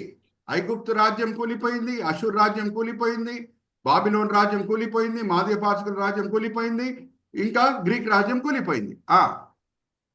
చదవమ్మా. ఒక్కడున్నాడంటే రోమా రాజ్యం ఇంకా ఉంది. రోమా రాజ్యం యోహాన్ సమయంలో ఇంకా ఉంది. వాడు ఇంకా రాలేదు. 7వ వాడు ఇంకా రాలేదు. క్రీస్తు విరోధి ఎప్పుడు వస్తాడు? శ్రమకాలం ప్రారంభంలోనే వస్తాడు. మనం ఆరోహణమై వెళ్ళిపోయిన తర్వాతనే 7వ వాడు వస్తాడు. వచ్చినప్పుడు అతడు కొంచెము కాలం ఉండవలెను, ఉండినదియు ఇప్పుడు లేనిదియునైనా ఈ క్రూర మృగము ఆ 7 పాటు ఒకడనై ఉండి తానే 8వ రాజగుచు నాశనమునకు పోవును. 7వ వాడే 8వ వాడుగా మారతాడు. Are you all understanding? Are you all understand? ఎప్పుడు మారుతాడు? చనిపోయి తిరిగి లేచిన తర్వాత. ఓకే, చనిపోయి తిరిగి లేచిన తర్వాత. ఓకే, ఇప్పుడు అడుగు బై అడుగు, మెట్టు బై మెట్టు మనం వెళ్తున్నాం. ఓకే, ఆ క్రూర మృగము సముద్రం నుంచి వచ్చింది. 7 తలలు ఎందుకున్నాయో నేను చెప్పాను. ఎందుకంటే వేరే రాజుల జ్ఞానం అంతా కూడా ఈ ఒక్క వ్యక్తి లోపల ఉంటుంది. ఓకే, అయితే ఎందుకు ఆ మృగం ఇలాగా వర్ణించబడింది? సింహం నోరు, ఎలుగుబండి కాలు, చీతపులి, 10 తలలు, ఎందుకు అలాగ వర్ణించబడింది? కారణం ఏంటి? అది కూడా మనం అర్థం చేసుకుందాం. Okay, let's go to that slide show Chandu brother. ఇది మనం అర్థం చేసుకోవాలి అని అంటే మిమ్మల్ని ఒక ప్రశ్న అడుగుతాను. ప్రకటన గ్రంథం లాంటిదే ఏమన్నా పాత నిబంధనలో ఒక పుస్తకం ఉందా అండి? ఏమన్నా ఇట్లా మృగాలు, పెద్ద పెద్ద విగ్రహాలు కనిపించే పాత నిబంధన పుస్తకం ఏమన్నా ఉందా? దానియేలు గ్రంథం. Very good, right answer. దానియేలు గ్రంథంని మనం ఆధారం చేసుకుంటే ఈ దర్శనంని మనం సులభంగా అర్థం చేసుకోవచ్చు. దానియేలు గ్రంథంలో మనం గమనిస్తే 2వ అధ్యాయంలో ఇక్కడ చూడండి, left side picture, left side picture Chandu brother కూడా కర్సర్ పెట్టి చూపిస్తున్నారు. అక్కడ 2వ అధ్యాయంలో నెబుకద్నెజర్ ఒక పెద్ద విగ్రహంని చూశాడు కలలో. అర్థం ఏంటో అర్థం కాలేదు ఆయనకి, ఇంకా కళ కూడా మర్చిపోతున్నాడు. దానియేలే దేవుని దగ్గర కనపెట్టి నెబుకద్నెజర్ రాజు ఏ కళ కన్నాడు, దాని అర్థం ఏంటో అంతా కూడా వివరంగా చెప్తున్నాడు. దాని తర్వాత దానియేలుకు ఒక దర్శనం వస్తున్నది. 4 మృగాలు ఆయనకు కనిపిస్తున్నాయి. ఇక్కడ చూడండి, రైట్ సైడ్ ఒక సింహము, ఒక ఎలుగుబండి, ఒక చీతపులి, 10 కొమ్ముల మృగం. ఓకే, సో దానికి 10 కిరీటాలు కూడా ఇవ్వబడటం మనం చూస్తాం. మనం అడుగు బై అడుగు, మెట్టు బై మెట్టు మనం వెళ్దాం. ఇప్పుడు ఏంటంటే ఈ మధ్యన పోలికలు ఏంటో మనకు అర్థం కావాలి. ఈ 2వ అధ్యాయంలో నెబుకద్నెజర్ చూసిన ఆ కళ, దాని అర్థము, అలాగే 7వ అధ్యాయంలో దానియేలు గ్రంథంలో 7వ అధ్యాయంలో దానియేలు చూసిన దర్శనము, ఈ రెండిటి మధ్యన పోలిక ఏంటి మనకు అర్థం కావాలి. ఇప్పుడు నేను అడుగు బై అడుగు, మెట్టు బై మెట్టు వెళ్తాను. Chandu brother, let's go to the next slide. Next slide. ఇక్కడ మీరు చూడండి, ఆ బంగారు శిరస్సు దేన్ని సూచిస్తుందంటే బాబిలోన్ రాజ్యంని సూచిస్తుంది. దాని తర్వాత ఆ సిల్వర్ టోర్సో దేన్ని సూచిస్తుందంటే మాదీయ పార్శికుల రాజ్యంని, వెండి రొమ్ము దేన్ని సూచిస్తుంది అని అంటే మాదీయ పార్శికుల రాజ్యంని సూచిస్తుంది. బాబిలోన్ రాజ్యం ఈ లోకంని 66 సంవత్సరాలు పరిపాలించింది. మాదీయ పార్శికుల రాజ్యము 215 సంవత్సరాలు ఈ లోకంని పరిపాలించింది. దాని తర్వాత ఇత్తడి, అది కడుపు దగ్గర నుంచి ప్రారంభమై తొడ వరకు వస్తున్నది. అది దేన్ని సూచిస్తుందంటే రాబోయే గ్రీక్ రాజ్యంని అది సూచిస్తుంది. అది 163 సంవత్సరాలు ఈ లోకంని పరిపాలించింది. దాని తర్వాత ఇనుపు కాలు తొడ దగ్గర నుంచి మనం చూస్తే అది రోమా రాజ్యంని సూచిస్తుంది. అది 644 సంవత్సరాల లోకంని పరిపాలించింది. చిన్న పాదం దేన్ని సూచిస్తుందంటే క్రీస్తు విరోధిని సూచిస్తుంది. ఆయన రాజ్యం 7 సంవత్సరాల రాజ్యం. ఇక్కడ చూడండి, ఈ పిక్చర్ కూడా డ్రాన్ టు స్కేల్. ఎన్ని సెంటీమీటర్స్ కూడా మీరు చూస్తున్నారు. 7 సెంటీమీటర్స్ అంటే 66 సంవత్సరాలు. 10.6 అంటే 7 సెంటీమీటర్స్ కంటే ఎక్కువ కాబట్టి 215 సంవత్సరాలు. 9.1 సెంటీమీటర్స్ అంటే 10.6 కంటే కొంచెం తక్కువే కాబట్టి 215 ఇయర్స్ కాదు, 215 సంవత్సరాలు కాదు, కానీ 163 సంవత్సరాలు. దాని తర్వాత అన్నిటికంటే పెద్దది 14 సెంటీమీటర్ల పాదం అంటే 644 సంవత్సరాలు. ఇంకా 14 సెంటీమీటర్స్ ఉన్న కాలు అని అంటే ఇనుపు కాలు 644 సంవత్సరాలు. 2 సెంటీమీటర్స్, జస్ట్ చిన్న 2 సెంటీమీటర్స్ ఉన్న ఆ పాదము జస్ట్ 7 సంవత్సరాలు అనేది సూచిస్తుంది. Okay, please understand this. ఇప్పుడు let's go back to the previous slide Chandu brother. ఇక్కడ చూడండి, నేను సహోదరి చేత ఈ వాక్య భాగం చదివిస్తున్నాను. అమ్మా, దానియేలు గ్రంథం 7వ అధ్యాయం మొదటి 7 వచనాలు చదివేటప్పుడు సహోదరుడు చందు బ్రదర్ ఎక్కడెక్కడ కర్జర్ పెట్టి చూపించాలో అక్కడ కర్జర్ పెట్టి చూపిస్తారు. 7వ అధ్యాయం మొదటి 7 వచనాలు చదవమ్మా. దానియేలు గ్రంథం 7వ అధ్యాయము 7వ వచనం నుంచి. పిమ్మట రాత్రి యందు నాకు దర్శనము కలిగినప్పుడు నేను చూచుచుండగా ఘోరమును భయంకరమునగు నాలుగవ జంతు ఒకటి కనబడెను. అది తనకు ముందుగా నుండిన ఇతర జంతువులకును భిన్నమైనది. 7వ అధ్యాయం మొదటి వచనం నుంచి అమ్మా, నువ్వు 7వ వచనం వెళ్ళిపోయావు. దానియేలు గ్రంథం 7వ అధ్యాయం మొదటి వచనము. బబులోను రాజాగు బెల్షాజరు యొక్క పరిపాలన మొదటి సంవత్సరమును దానియేలుకు దర్శనములు కలిగెను. అతడు తన పడక మీద పరుండి ఒక కలను కని ఆ కల సంగతిని సంక్షేపముగా సింహంని చూపించండి చందు బ్రదర్. సింహంని చదవమ్మా. వివరించి వ్రాసను. దానియేలు వివరించి చెప్పినదేమనగా, రాత్రి యందు దర్శనములు కలిగినప్పుడు నేను తేర చూచుచుండగా ఆకాశపు నలుదిక్కుల నుండి సముద్రము మీద గాలి విసురుట నాకు కనబడెను. అప్పుడు 4 మిక్కిలి గొప్ప జంతువులు మహాసముద్రంలో నుండి పైకెక్కెను. ఆ జంతువులు ఒకదానికొకటి భిన్నములయ్యుండి మొదటి సింహమును పోలినది, కాని దానికి పక్షిరాజు రెక్కల వంటి రెక్కలుండెను. నేను చూచుచుండగా దాని రెక్కలు తీయబడినవి కనుక మనుష్యుని వలె అది పాదములు పెట్టుకొని నేలపైకి నిలవబడెను. మరియు మానవ మనస్సు వంటి మనస్సు దానికి ఇవ్వబడెను. 2వ జంతువు ఎలుగుబంటిని పోలినది. అది ఒక పారవస్మం మీద పండుకొని తన నోటి పండ్ల మధ్య మూడు ప్రకటముఖాల కలను పట్టుకొన్నదై కొందరు లెమ్ము విస్తారముగా మాంసము భక్షించుము అని దానితో చెప్పిరి. అటు పిమ్మట చిరుతపులి పోలిన మరి ఒక జంతువుని చూచి తిని, దాని వీపున పక్షి రెక్కల వంటి 4 రెక్కలుండెను, దానికి 4 తలలుండెను. దానికి ఆధిపత్యం ఇయ్యబడెను. పిమ్మట రాత్రి యందు నాకు దర్శనములు కలిగినప్పుడు నేను చూచుచుండగా ఘోరమును భయంకరమునగు 4వ జంతువు ఒకటి కనబడెను. అది తనకు ముందుగా మండిన ఇతర జంతువులను అది మహాబలము మహాత్యములు గలది. దానికి పెద్ద ఇనుప దంతములను 10 కొమ్ములను నుండను. అది సమస్తమును భక్షించుచు తుత్తునీలుగా చేయిచు మిగిలిన దానిని కాళ్ల క్రింద అనగదొక్కుచుండెను. నేను ఈ కొమ్ములను కనిపెట్టగా ఒక చిన్న కొమ్ము వాటి మధ్యను లేచెను. దాని స్థలమిచ్చుటకై ఆ కొమ్ములతో 3 పెరికి వేయబడినవి. ఈ కొమ్ములను చాలమ్మా, చిన్న కొమ్ము నాకు కనిపించను. అయితే ఇప్పుడు అడుగు బై అడుగు, బెట్టు బై బెట్టు వెళ్దాం. నేను ఆల్రెడీ మీతో పంచుకున్నాను. దానియేలు గ్రంథం 2వ అధ్యాయంలో ఆ విగ్రహంలో ఉన్న వేరే వేరే భాగంలో దేన్ని సూచిస్తున్నాయి అనేది మీతో పంచుకున్నాను. బంగారు శిరస్సు బాబిలోన్ రాజ్యంని సూచిస్తుంది.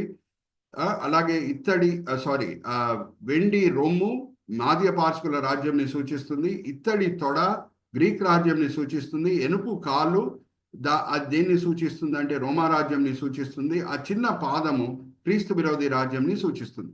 ఇప్పుడు 7వ అధ్యాయానికి మనం వస్తే ఆ సింహం దేన్ని సూచిస్తుంది అంటే బాబిలోన్ రాజ్యంని సూచిస్తుంది. మరి చెప్తున్నా, ఆ సింహం దేన్ని సూచిస్తుంది?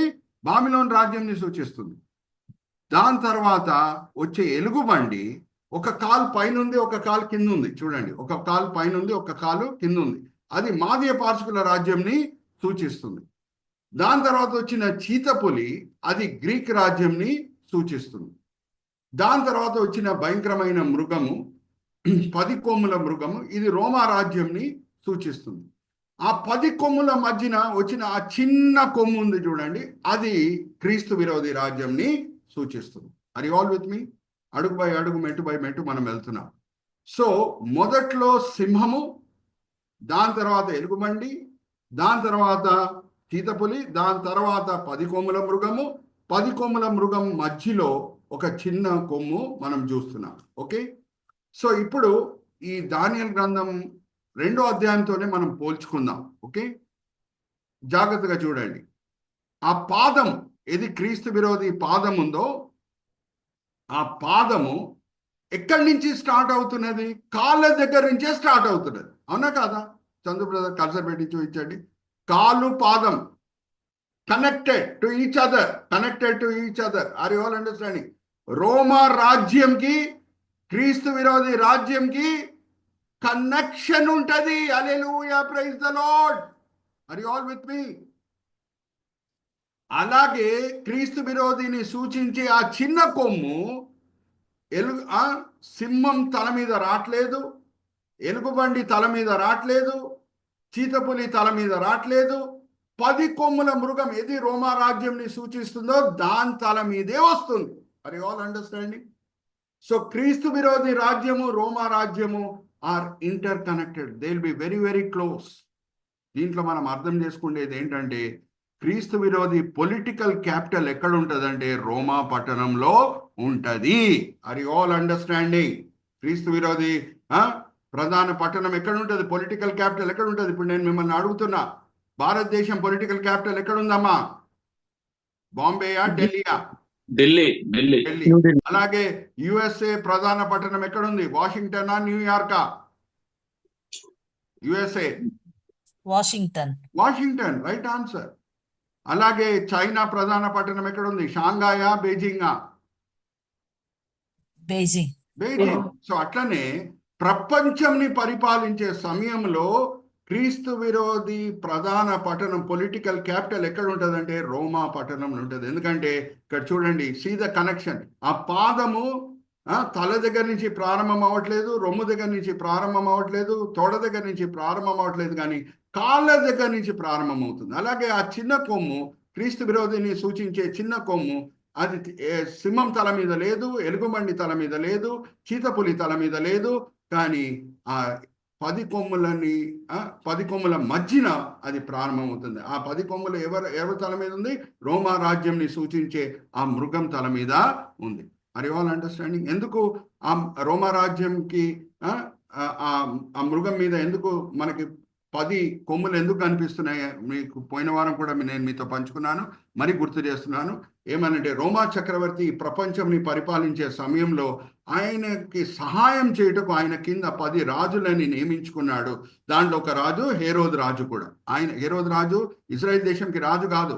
హేరోదు రాజు రోమా చక్రవర్తి సీజర్ వేపున ఇజ్రాయెల్ దేశంని పరిపాలిస్తున్నాడు. Please understand that. Okay, so ఎందుకు 10 కొమ్ములు ఉన్నాయి ఆ 4వ మృగం తల మీద అని అంటే, ఆ 10 కొమ్ములు దేన్ని సూచిస్తున్నాయంటే 10 రాజులని సూచిస్తున్నాయి. ఆ 10 రాజులని సీజర్ చక్రవర్తి ఎందుకు నియమించుకున్నాడంటే ఆయన రాజ్యం పరిపాలించే విషయంలో ఆయనకి సహాయం చేయటం. ఆర్ యు ఆల్ విత్ మీ? ఇంకా మనం ఇంకా ఫుల్ అండర్స్టాండ్ చేసుకోలేదు. ఏమనంటే ఇక్కడ చూడండి, ఆ సింహంకి 2 రెక్కలు ఉన్నాయి. ఆ సింహంకి 2 రెక్కలు ఉన్నాయి. చందు బ్రదర్ ఒకసారి సింహం మీద 2 ఉన్న రెక్కల మీద కూడా కర్సర్ పెట్టి చూపించండి. ఇక్కడ చూడండి, చక్కగా చందు బ్రదర్ మనకు చూపిస్తున్నారు. దాని అర్థం ఏంటంటే, బాబిలోన్ రాజు నెబుకద్నెజారు చాలా వేగంగా ప్రపంచంని స్వాధీనపరుచుకున్నాడు. ఆర్ యు ఆల్ విత్ మీ? చాలా వేగంగా స్వాధీనపరుచుకున్నాడు కాబట్టి ఆ సింహంకి 2 రెక్కలు. దాని తర్వాత వచ్చిన మాదీయ పార్శికుల రాజ్యం, ఆ ఎలుగుబండి ద్వారా మనం చూస్తున్నాం. ఎలుగుబండి వచ్చిన మాదీయ పార్శికుల రాజ్యంని సూచిస్తుంది. దాని నోట్లో 3 రిబ్స్ ఉన్నాయి, 3 బోన్స్ ఉన్నాయి. దాన్ని కంప్లీట్గా కొరికి వేసేస్తున్నది. ఇప్పుడు నేను మిమ్మల్ని ఒక క్వశ్చన్ అడుగుతానండి. Chandu brother, you can show all the participants including myself. మిమ్మల్ని ఒక క్వశ్చన్ అడుగుతున్నాను, జాగ్రత్త వినండి. ఒక స్ట్రీట్ దాదానే ఉన్నాడు అనుకుందాం, ఒక గల్లీకా దాదా. ఓకే, ఇంకొక దాదా రావాలి అక్కడ అంటే ఉన్న దాదాను ఓడగొట్టిన తర్వాతనే రావాలి కదా, అవునా కాదా? Yes or no? సో మాదీయ పార్శికుల రాజ్యం వచ్చింది అని అంటే ఆ ఎలుగుబండి నోట్లో 3 బోన్స్ ఉన్నాయి, దాన్ని అది కొరికి వేసేస్తున్నది. అంటే దాన్ని అపోజ్ చేసిన 3 రాజ్యములు, బలమైన రాజ్యములు, బాబిలోన్ రాజ్యం, ఐగుప్తు రాజ్యం, లిథియా అనే ఒక రాజ్యం ఉండింది. ఆ 3టిని మాదీయ పార్శికులు ఎలాగ ఓడగొట్టారో చరిత్రలో ఆ సత్యం మనం గమనించవచ్చు. ఇంకా ఒక కాలు పైన ఉంది, ఒక కాలు కింద ఉంది, అవునా కదా? ఎలుగుబండిలో మాదీయ పార్శికుల రాజ్యంలో మనం గమనిస్తే ఆ ఎలుగుబండి కాలు ఒకటి పైన ఉంది, ఒకటి కింద ఉంది. దేన్ని సూచిస్తుంది? మాదీయ పార్శికుల రాజ్యము అని చెప్పాను. మాదీయ పార్శికుల రాజ్యము అంటే మాదీయులు కూడా ఉన్నారు, పార్శికులు కూడా ఉన్నారు. ఇప్పుడు నేను ఉదాహరణకు చెప్తున్నాను, 10 రాజులు ఉండుంటే, మాదీయ పార్శికుల రాజ్యంలో 10 రాజులు ఉండుంటే 7 రాజులు పార్శికులు, 3 రాజులు మాత్రమే మాదీయులు. అందుకే ఒక కాలు పైన ఉంది, ఒక కాలు కింద ఉంది. అంటే పార్శికుల ప్రాముఖ్యత ఎక్కువగా ఉంది, మాదీయుల ప్రాముఖ్యత తక్కువ ఉంది. Are you all understanding? రేపు మీరు కూడా బోధిస్తారు దీన్ని. ఎందుకు ఒక కాలు పైన ఉంది, ఒక కాలు కింద ఉంది అంటే మీరు దానికి చెప్పగలగాలి. ఆంధ్రప్రదేశ్లోనే 2 తెలుగు మాట్లాడతారు, ఆంధ్ర వాళ్ళు తెలంగాణ వాళ్ళు, కానీ చెప్తూ ఉంటారు ఆంధ్ర వాళ్ళు చాలా సంపాదించుకున్నారండి. Anyway, I'm not getting into the politics now. Anyway, okay, జాగ్రత్త వినండి. 2 తెలుగు మాట్లాడతారు కానీ ఒకరు మాత్రం ఇంకొకరిని వైపు చూసి వీళ్ళు ఇది అండి, ఇది అండి అని చెప్పుకుంటుంటారు. సో 2 కలిసి పరిపాలించారు మాదీయ పార్శికులు. కానీ పార్శికులు మాదీయుల కంట ఎక్కువ ప్రాముఖ్యత ఆ రాజ్యంలో పొందారు. అందుకే ఒక కాలు పైన ఉంది, ఒక కాలు కింద ఉంది. అయితే చీతపులిని సూచించే గ్రీక్ రాజ్యంకి ఎందుకు 4 తలలు ఉన్నాయి? ఎందుకు 4 రెక్కలు ఉన్నాయి? ఇక్కడ చందు బ్రదర్ కూడా ఆ చీతపులిని చక్కగా కర్సర్ పెట్టి చూపిస్తున్నారు చూడండి. అవును, బాబిలోన్ రాజు నెబుకద్నెజరు చాలా వేగంగా లోకంని స్వాధీనపరుచుకున్నాడు, కానీ ఆయన కంటే ఎక్కువ వేగంగా అలెగ్జాండర్ ద గ్రేట్, గ్రీక్ రాజు, ప్రపంచంని ఇంకా స్పీడ్గా స్వాధీనపరుచుకున్నాడు. కాబట్టి సింహంకి 2 రెక్కలు మాత్రమే, దీనికి 4 రెక్కలు. ఇంకా అన్నిటికంటే స్పీడ్గా ఏది పరిగెత్తుతుందమ్మా? సింహమా చీతా అని అడుగుతున్నా మిమ్మల్ని. Cheetah. Very good, right answer. So అందుకే గ్రీక్ రాజ్యంని ఏం సూచిస్తుందమ్మా? చీతపులి సూచిస్తుంది. Are you all understanding? ఎందుకు 4 రెక్కలు? ఎందుకంటే అంత స్పీడ్గా అలెగ్జాండర్ ద గ్రేట్ దాన్ని స్వాధీనపరచుకున్నాడు, ప్రపంచంని స్వాధీనపరచుకున్నాడు ఆయన పరిపాలించే సమయంలో. ఇంకా ఎందుకు ఆ చీతపులికి 4 తలలు? ఎందుకు 4 తలలు అని అంటే, జాగ్రత్తగా వినండి. అలెగ్జాండర్ ద గ్రేట్ చనిపోయిన తర్వాత ఆయన విశాలమైన రాజ్యం, ప్రపంచంనే ఆయన స్వాధీనపరుచుకున్నాడు కదా, ఆయన విశాలమైన రాజ్యంని పరిపాలించుటకు ఆయన కింద ఉన్న 4 సేనాధిపతులు ఆయన రాజ్యంని విభాగించుకున్నారు. మరి చెప్తున్నా, ఎందుకు 4 తలలు ఆ చీతపులికి అంటే, అలెగ్జాండర్ ద గ్రేట్ చనిపోయిన తర్వాత ఆయన విశాలమైన రాజ్యంని 4 ఆయన కింద పనిచేసే సేనాధిపతులు పంచుకున్నారు. ఆర్ యు ఆల్ విత్ మీ? అందుకే దీనికి 4 తలలు. ఆర్ యు ఆల్ విత్ మీ? ఎప్పుడు రాస్తున్నాడమ్మా దానియేలు? ఇవన్నీ కూడా ఇంకా రాలేదు. హల్లెలూయా, ప్రైజ్ ది లార్డ్. అన్నీ రాసేసాడు, ముందే రాబోతుందని. అందుకే ప్రవచనానికి హిస్టరీ మధ్యన వ్యత్యాసము మరి మీకు తెలియజేస్తున్నాను. ముందు కూడా నేను తెలియజేసి ఉండొచ్చు, మరీ తెలియజేస్తున్నాను. హిస్టరీ అంటే సంఘటనలు జరిగిన తర్వాత రాయబడుతుంది, కానీ ప్రాఫెసీని ఒక భక్తుడు ఏమన్నాడంటే, it is history return in advance అని అన్నాడు. హల్లెలూయా, ప్రైజ్ ది లార్డ్. ఇంకా సంఘటనలు కూడా జరగలేదు, ముందే దేవుడు చెప్పేస్తున్నాడు ఇలాగా జరుగుతుందని. అని అలాగే జరిగినాయి. Hallelujah, praise the Lord. Alexander the Great చనిపోయిన తర్వాత ఏమైంది? ఆయన రాజ్యము 4 సేనాధిపతుల మధ్యన విభాగించబడింది. Are you all with me? Are you all understanding? అయితే ఇప్పుడు క్రీస్తు విరోధిని లేఖనం ఎలాగా వర్ణిస్తున్నది అని అంటే, సింహము నోరు, ఎలుగుబండి కాలు, చీతపులి శరీరము, ఇంకా 10 కొమ్ములు. మరి ఇంకొకసారి నేను చదివిస్తాను సహోదరి జయంతి చేత. Let's go to that slide, Chandu brother, where antichrist is described as a beast coming out of the sea. మరి 13వ అధ్యాయము మొదటి 4 వచనాలు సహోదరి చదివినిపిస్తారు. ఇప్పుడు జాగ్రత్తగా వినండి. ఇప్పుడు చాలా ముఖ్యమైన పాయింట్కి నేను వస్తున్నాను. ఇది మీరు అర్థం చేసుకుంటే 13వ అధ్యాయాన్ని మీరు అర్థం చేసుకున్నట్టు. చదువమ్మా, 13వ అధ్యాయం మొదటి 4 వచనాలు. ప్రకటన గ్రంథం 13వ అధ్యాయము మొదటి వచనం నుంచి. చందు బ్రదర్ ఎక్కడెక్కడ కర్సర్ పెట్టి చూపించాలో అక్కడ కర్సర్ పెట్టి చూపిస్తారు. మరియు 10 కొమ్ములను 7 తలలు గల ఒక క్రూర మృగము సముద్రంలో నుండి పైకి వచ్చుట చూచి తిని. దాని కొమ్ముల మీద 10 కిరీటములు, దాని తలల మీద దేవదూషణకరమైన పేర్లు ఉండను. నేను చూచిన మృగము చిరుతపులి పోలి ఉండను. దాని పాదములు ఎలుగుబంటి పాదములు వంటివి, దాని నోరు సింహము నోరు వంటిది. దానికి ఆ ఘటాసర్పము తన బలమును, తన సింహాసనమును, గొప్ప అధికారమును ఇచ్చెను. దాని తలలో ఒక దానికి చావు దెబ్బ తగిలినట్టు. చాలా సహోదరి చదివి వినిపించినప్పుడు ఆ వర్ణింపు చూడండి. ఆ వర్ణింపు వెనకాల కూడా ఒక మర్మం ఉంది. మొదట్లో 10 కొమ్ముల గురించి మనం చూసాం. దాని తర్వాత ఎలుగుబంటి కాలు దాని తర్వాత చీతపులి శరీరం గురించి మనం చదువుకున్నాం. చీతపులి శరీరం మీద కర్సర్ పెట్టి చూపించండి చందు బ్రదర్. ఫస్ట్ 10 కొమ్ముల గురించి చదువుకున్నాం, ఓకే. తర్వాత చీతపులి శరీరం గురించి చదువుకున్నాం. దాని తర్వాత ఎలుగుబంటి కాలు గురించి చదువుకున్నాం. దాని తర్వాతనే చివర్లో సింహం నోరు గురించి చదువుకున్నాం. Are you all with me? Okay. So ఒక్క క్రీస్తు విరోధిలో ఈ 4 రాజుల్లో ఉన్న గుణాలు మనకు కనిపిస్తాయి. బాబిలోన్ రాజు లాంటి తెలివితేటలు మనకు కనిపిస్తాయి. దాని తర్వాత మాదీయ పార్షికుల రాజ్యము క్రూరత మనకు కనిపిస్తుంది. చీతపులి స్పీడ్ మనకు కనిపిస్తుంది. మొదటి 3.5 సంవత్సరాలనే లోకంని ఆయన స్వాధీనపరుచుకుంటాడు. ఇంకా ఆయన కింద కూడా 10 నాయకులు ఉంటారు. క్రీస్తు విరోధి కింద కూడా 10 నాయకులు ఉంటారు. ఆయన రాజ్యం పరిపాలించే సమయంలో, ప్రపంచంని పరిపాలించే సమయంలో ఆ 10 నాయకులు ఆయనకు సహాయము చేస్తారు. సో ఈ 4 రాజుల్లో ఉన్న విషయాలు ఒక్క క్రీస్తు విరోధిలో మనకు కనిపిస్తుంది. Are you all understanding? Are you all with me? మరి చెప్తున్నాను, బాబిలోన్ రాజు తెలివితేటలు, అలాగే మన మాధ్య పార్షికుల రాజ్యం క్రూరత్వం, గ్రీక్ రాజ్యం స్పీడు, దాని తర్వాత రోమా రాజ్యం అడ్మినిస్ట్రేషన్ స్టైల్ అంటే చక్రవర్తి ఆయన కింద 10 రాజులని పెట్టి లోకంని నడిపించారు.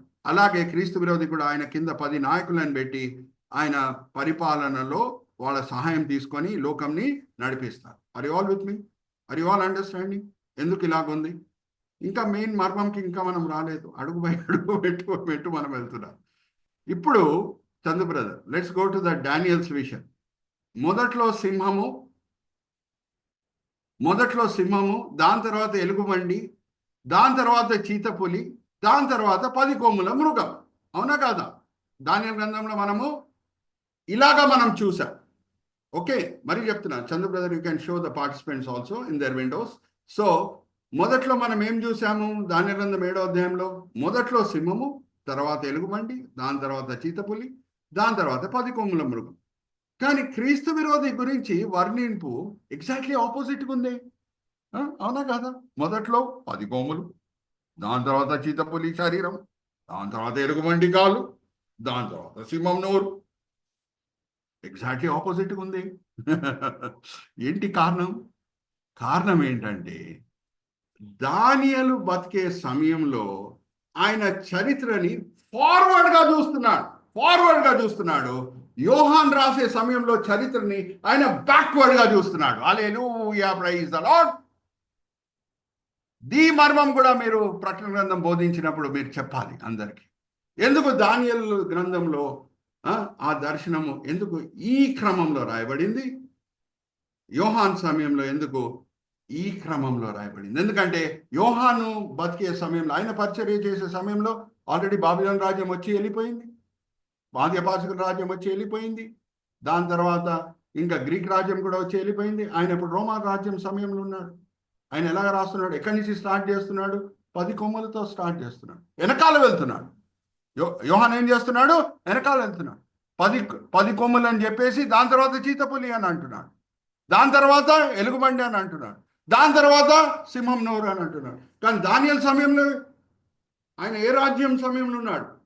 బాబిలోన్ రాజ్యం సమయంలో ఉన్నాడు. Are you all understanding? ఆయన ముందుకు వెళ్తున్నాడు. మొదట్లో సింహం అని అన్నాడు, దాని తర్వాత ఎలుగుబండి అని అన్నాడు, దాని తర్వాత చీతపులి అని అన్నాడు, దాని తర్వాత ఏమంటున్నాడు అంటే 10 కొమ్ములు అని అంటున్నాడు. Are you all understanding?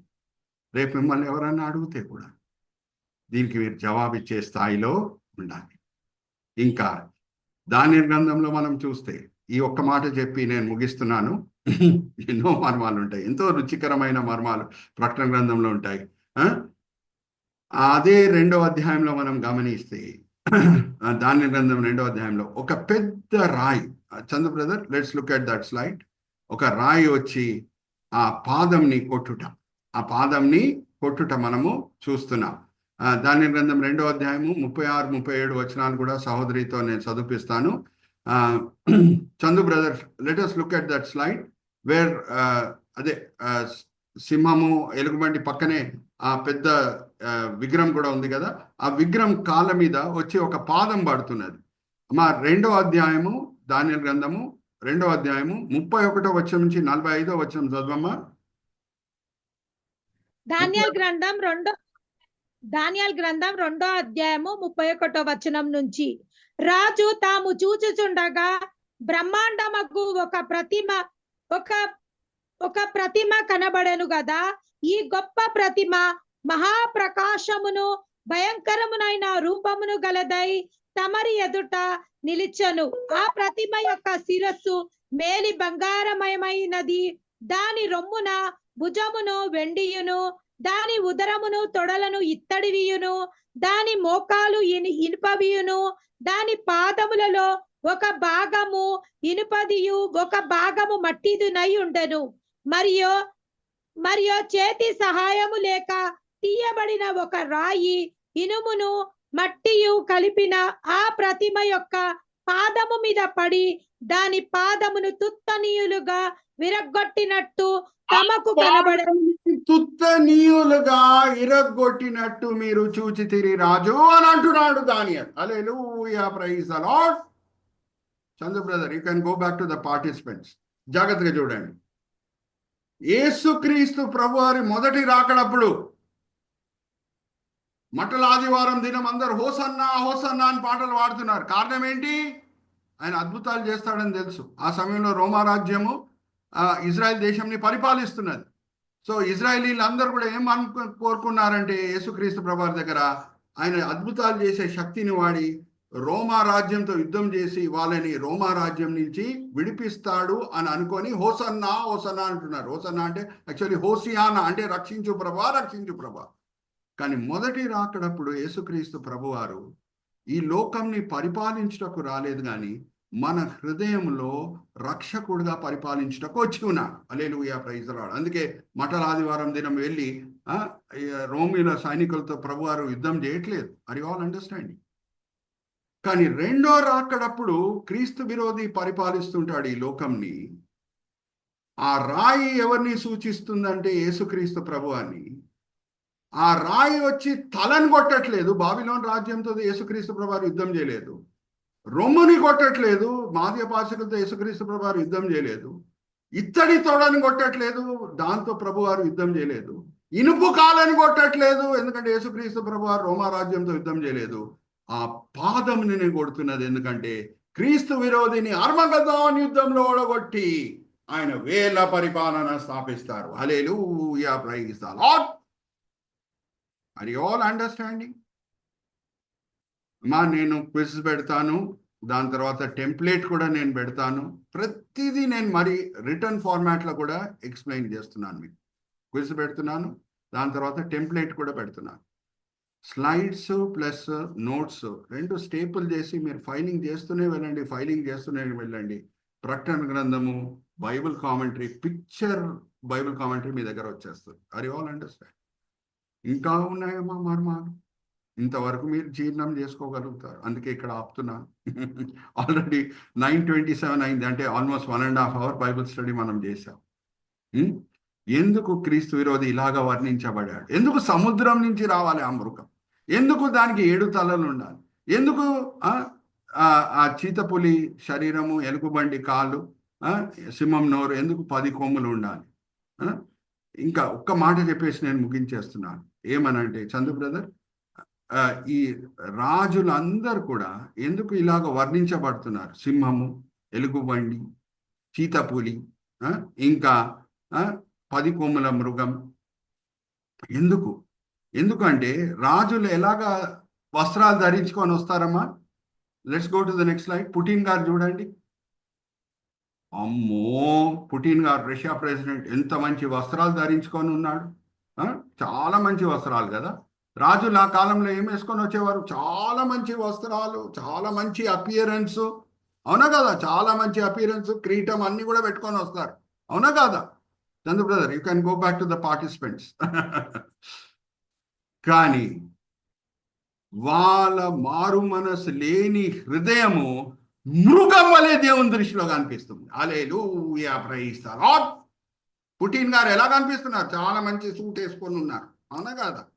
కానీ మృగం మనసు ఉందా లేదా? ఉక్రెయిన్తో వెళ్ళి యుద్ధము, ఉక్రెయిన్ వాళ్ళతో చంపటము. మారు మనసు లేని ప్రతి వ్యక్తి, ఆయన రాజు అయి ఉండి చాలా మంచి వస్త్రాలు వేసుకొని కిరీటాలు పెట్టుకొని రావచ్చు, కానీ మారు మనసు లేని హృదయము దేవుని దృష్టిలో ఎలా కనిపిస్తుంది అంటే మృగం వలె కనిపిస్తుంది. మారు మనసు పొందినప్పుడు ఆ మృగము పావురంగా మారుతుంది. Hallelujah, praise the Lord. Are you all understanding? ప్రకటన గ్రంథం లాంటి పుస్తకము బైబిల్లో లేదమ్మా. మనం చదువుకోవాలి, నేర్చుకోవాలి. ఎన్నో విషయాలు బట్టి దేవుణ్ణి మనం స్తుతించాలి, ఆరాధించాలి. ఆర్ యు ఆల్ విత్ మీ? నేను చేసే మనవి, బ్రదర్ సంపూర్ణ కుమార్ గారు ఎంతో ప్రయాసంతో ఈ బైబిల్ స్టడీ స్టార్ట్ చేశారు. సహోదరి దెబోరా గారు నన్ను ఇంట్రడ్యూస్ చేశారు సంపూర్ణ కుమార్ గారికి. ఇంత ప్రయాసపడి బైబిల్ స్టడీ మనం చేస్తున్నాము. చాలా మంది సార్వత్రిక సంఘంలో ప్రకటన గ్రంథం గురించి తెలియని వాళ్ళు ఉన్నారు. ఎంతో కృషితో చందు బ్రదర్ యూట్యూబ్లో అన్ని రికార్డింగ్స్ అప్లోడ్ చేస్తున్నారు. దాన్ని మనం సర్క్యులేట్ చేద్దాం. సార్వత్రిక సంఘం కూడా ప్రకటన గ్రంథంతో కూడిన అన్ని మర్మాలు అర్థం చేసుకునేటట్లు మన ప్రయాసం మనము చేద్దాం. దేవుడు ఈ ఫోరంని, సంపూర్ణ కుమార్ గారిని, దెబోరా సిస్టర్ని గొప్పగా ఆశీర్వదించును గాక. నేను చిన్న ప్రార్థన చేసి ఫ్లోర్ సంపూర్ణ కుమార్ గారికి అప్పచెప్తాను. తండ్రి, ఈ సమయం బట్టి ఎంతో వందనాలు, ఈ వేదిక బట్టి ఎంతో వందనాలు తండ్రి. ఎంతో కృషితో ప్రయాసంతో తండ్రి సహోదరు సంపూర్ణ కుమార్ గారు ఈ వేదికని స్థాపించటమే కాదు, ఎంతో ప్రయాసపడి దాన్ని ముందుకు తీసుకొని వెళ్తున్నారు. సహోదరిని దీవించండి, ఆశీర్వదించండి. సహోదరుడికి నన్ను ఇంట్రడ్యూస్ చేసిన సహోదరి దెబోరా గారిని కూడా మీ చేతిలో అప్పచెప్తున్నాం. ఆమె కూడా ఒక బైబిల్ స్టడీ అటెండ్ అయ్యి, అవును పాస్టర్ సురేష్ గారు ఈ ఫోరంకి కూడా, ఈ వేదికకు కూడా ఆశీర్వాదకరంగా ఉంటారని ఎంతో మంచి ఉద్దేశంతో నన్ను ఇంట్రడ్యూస్ చేశారు. సహోదరిని దీవించండి, ఆశీర్వదించండి. ఎంతో కృషితో టెక్నికల్ అసిస్టెన్స్ చేసే చందు బ్రదర్ని మీ చేతిలో అప్పచెప్తున్నాం. దీవించండి, ఆశీర్వదించండి. ఎంతో ఆసక్తితో, ఉత్సాహంతో బైబిల్ చదివే సహోదరి జయంతి గారిని మీ చేతిలో అప్పచెప్తున్నాం. దీవించండి, ఆశీర్వదించండి. అలాగే వేదిక మీద వచ్చిన ప్రతి వ్యక్తి తండ్రి 15 మంది నాకు కనిపిస్తున్నారు.